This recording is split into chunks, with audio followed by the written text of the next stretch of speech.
आपका मेरे YouTube channel पर। मैं वंदना सुखवाल और लेकर उपस्थित हूँ आपके लिए हिंदी के कुछ प्रश्नों का हल, जो आने वाले सीटेट एग्ज़ाम्स या किसी भी एग्ज़ाम्स की जिसकी आप तैयारी कर रहे हैं, जिसके अंतर्गत हिंदी विषय से प्रश्न पूछे जाते हैं, तो लगभग इसी प्रकार के प्रश्न पूछे जाते हैं हर परीक्षाओं में। तो माँ सरस्वती के चरणों में नमन करते हुए शुरू करते हैं वीडियो और देखते हैं प्रश्नों का हल। पहला प्रश्न है, विद्यार्थियों को पुस्तकों के माध्यम से भाषा की मूल ध्वनियों एवं लिपियों का ज्ञान कराकर उन्हें पढ़ने लिखने के कौशल में दक्ष किया जाता है। इस विधि को कहा जाता है। तो देखिए, भाषा की मूल ध्वनि और लिपि का ज्ञान कराने के लिए जो विधि प्रयोग में ली जाती है, उसका क्या उत्तर होगा? भाषा प्रयोगशाला विधि, भाषा संसर्ग विधि, पाठ्यपुस्तक विधि या खेल विधि? तो ऑप्शन सी हो जाएगा पाठ्यपुस्तक विधि, क्योंकि पुस्तकों के माध्यम से अगर कौशल का विकास किया जा रहा है तो वो पाठ्यपुस्तक विधि के अंतर्गत आता है। प्रश्न संख्या 32, डाल्टन प्रणाली का आविष्कार किसने किया?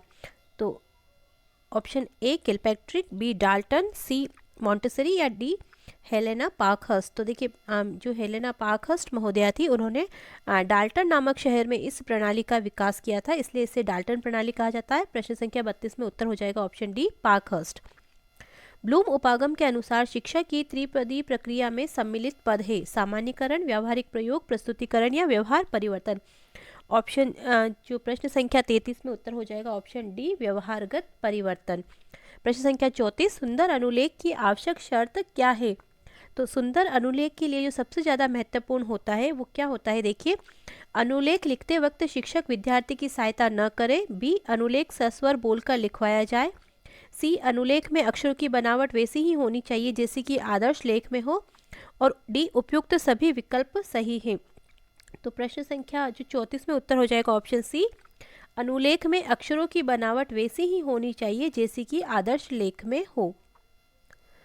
प्रश्न संख्या 35, भाषा शिक्षण का दृश्य श्रव्य साधन है चित्र विस्तारक यंत्र, ग्रामोफोन, चार्ट या नाटकीकरण? तो भाषा शिक्षण के लिए जो सबसे ज़्यादा महत्वपूर्ण होता है, प्रश्न संख्या 35 में उत्तर हो जाएगा ऑप्शन डी हो जाएगा नाटकीकरण। प्रश्न संख्या 36, इनमें से पाठ्य पुस्तक के आंतरिक रूप में सम्मिलित तत्व नहीं है? भाषा, विषय सामग्री, जिल्द या शैली? तो ऑप्शन सी जिल्द, ये बाह्य रूप में सम्मिलित तत्व है, जबकि भाषा, विषय सामग्री और शैली आंतरिक तत्व है। प्रश्न संख्या 37, निम्नलिखित में से भाषा पुस्तकालय का लाभ कौन सा है? कक्षा शिक्षण में पूर्ति, स्वास्थ्य क्षमा कीजिएगा स्वाध्याय के लिए अवसर, विकल्प ए और बी दोनों सही हैं, और डी इनमें से कोई नहीं। प्रश्न संख्या 37 में उत्तर हो जाएगा सी, कक्षा शिक्षण में पूर्ति और स्वाध्याय के लिए अवसर, ये दोनों ही भाषा पुस्तकालय के लाभ हैं। प्रश्न संख्या 38, इनमें से मौखिक परीक्षणों का गुण है? एक शिक्षक एक समय में एक ही छात्र की परीक्षा ले सकता है, अतः समय अधिक लगता है। मौखिक परीक्षाओं को वस्तुनिष्ठ नहीं बनाया जा सकता। इन परीक्षाओं से विद्यार्थी के 3 भाषाई कौशलों सुनने, पढ़ने, लिखने का एक साथ मापन किया जा सकता है। और डी, इन परीक्षाओं से विद्यार्थियों के लेखन कौशल का मापन नहीं कर सकते।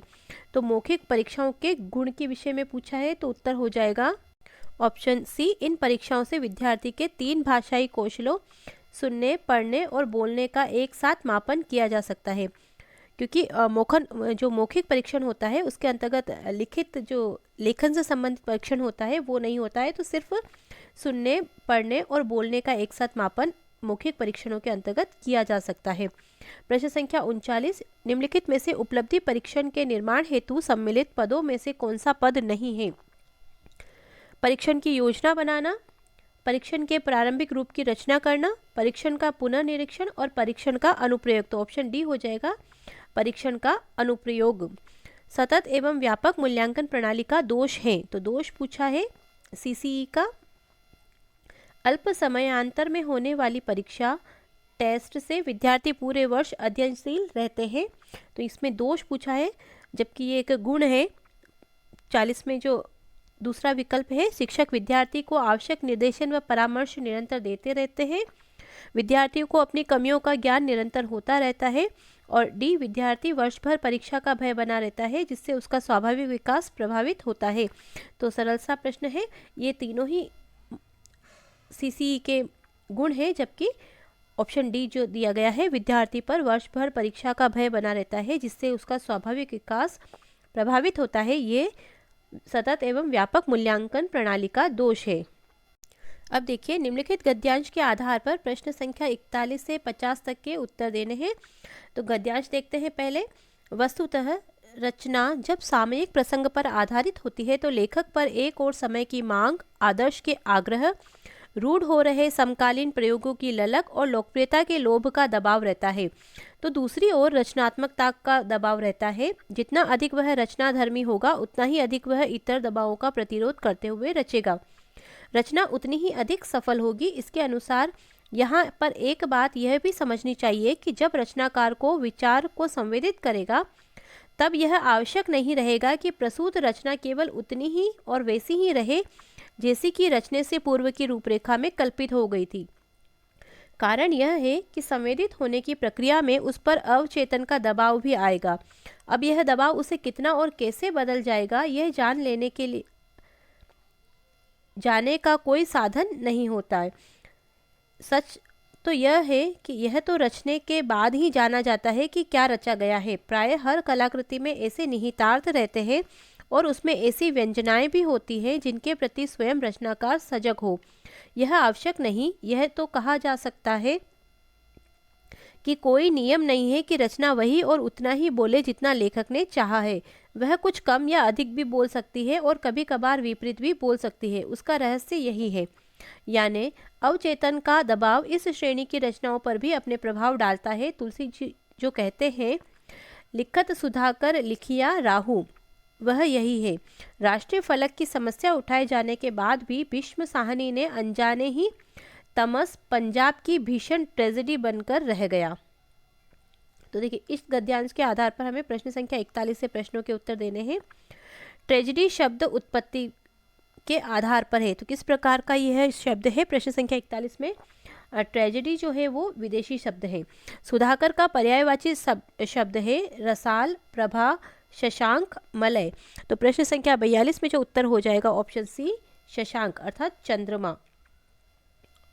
जिसकी संवेदना के रूप में अनुभूति हुई हो, वाक्यांश के लिए उपयुक्त शब्द है प्रसूत, व्यंजनाएं, संवेदित, संवेग। प्रश्न संख्या 43 में ऑप्शन सी हो जाएगा संवेदित। प्रश्न संख्या 44, आवश्यक रूप का विलोम शब्द बनाने के लिए कौन सा उपसर्ग प्रयुक्त होगा? तो आवश्यक से जो बनेगा विलोम वो होगा ऑप्शन बी, अन के साथ में आवश्यक का मेल होने पर बन जाएगा अनावश्यक।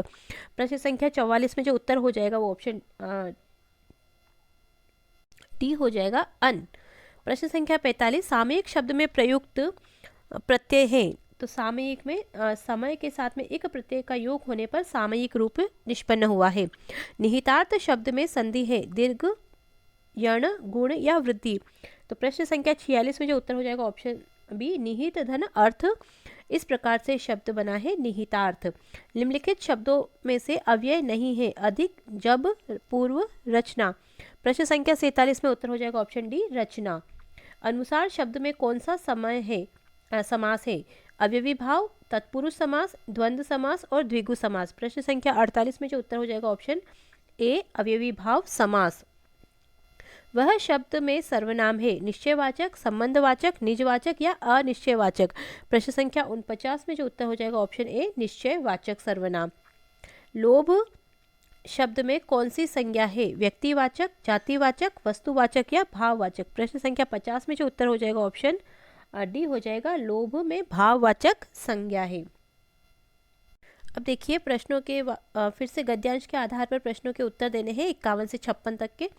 भाषा, धर्म, संप्रदाय और क्षेत्र की भावना को राष्ट्रीय रूप देकर ही संकीर्णता से बचा जा सकता है। सभी कुछ राष्ट्र का है या राष्ट्र से है, क्योंकि इन सभी घटकों का अस्तित्व राष्ट्र के कारण ही संभव है। राष्ट्र है तो विभिन्न भाषाएं हैं, धर्म है, राज्य है और जातियां हैं। अतः राष्ट्र के हित में हमें स्थानीय समस्याओं को अत्यधिक तूल नहीं देना चाहिए। साहित्य द्वारा यह कार्य संभव है, क्योंकि साहित्य मानवीय मूल्यों का तथा मनुष्य का हिमायती है। वह व्यक्ति को विभिन्न वर्गों में विभाजित नहीं करता। कविता की भाषा में आदमी होने की तमीज़ है, तब कविता या साहित्य की अन्य विधाओं द्वारा आदमी को आदमी से जोड़ा जा सकता है। यह कार्य प्रारंभ भी हुआ है, पर इसका व्यापक प्रभाव अभी दिखाई नहीं देता। कला और साहित्य का और अधिक प्रचार प्रसार होना चाहिए। सर्वभाषा कवि सम्मेलन, संवाद, सेमिनार और चर्चा वार्ताओं के द्वारा समूचे देश में परस्पर सद्भाव और समझ का वातावरण बनाना श्रेयस्कर है।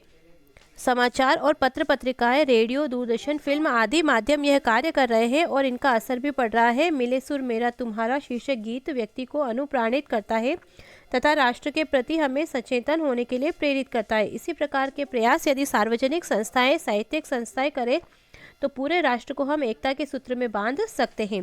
प्रश्न संख्या 51। भाषा, धर्म, संप्रदाय और क्षेत्र की भावना को राष्ट्रीय रूप देकर ही संकीर्णता से बचा जा सकता है। सभी कुछ राष्ट्र का है या राष्ट्र से है, क्योंकि इन सभी घटकों का अस्तित्व राष्ट्र के कारण ही संभव है।